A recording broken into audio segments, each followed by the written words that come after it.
10 ans après sa signature, l'accord de Paris sera au cœur de la nouvelle COP29 qui s'ouvre en Azerbaïdjan. L'objectif d'une augmentation de la température limitée à 1,5 degré est menacé et le financement des engagements climatiques doit être renégocié. Thomas Bayetou. Sauver l'accord de Paris, fragilisé par la hausse des températures et le contexte politique. C'est tout l'enjeu de la COP29 qui s'est ouverte à Bakou ce matin. La COP29 est un moment de vérité pour l'accord de Paris. Elle mettra à l'épreuve notre engagement envers le système climatique multilatéral. Le temps presse. En 2024, la planète va franchir pour la première fois la barre des 1,5 degrés de réchauffement, l'objectif le plus ambitieux de l'accord de Paris.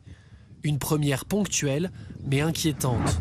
Pour faire tenir l'accord, le volet financier est crucial. Les 197 pays doivent s'entendre sur le nouveau montant de l'aide aux pays en développement.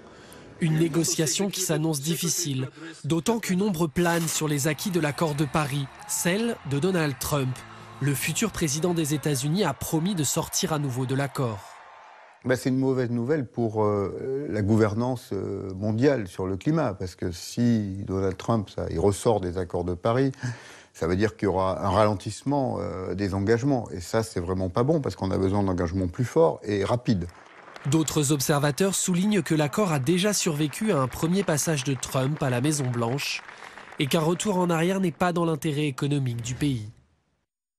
Les politiques qu'avait mis en place l'administration Biden, elles se reposaient aussi dans beaucoup d'États républicains qui ont vu en fait des énormes investissements pour redynamiser le tissu industriel avec des technologies propres et que finalement, il n'est pas sûr que tout soit détricoté autant qu'on le pense.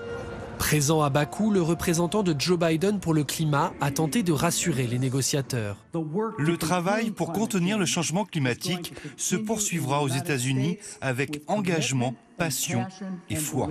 Les pays présents ont 10 jours pour s'entendre et montrer que la lutte contre le réchauffement climatique continue.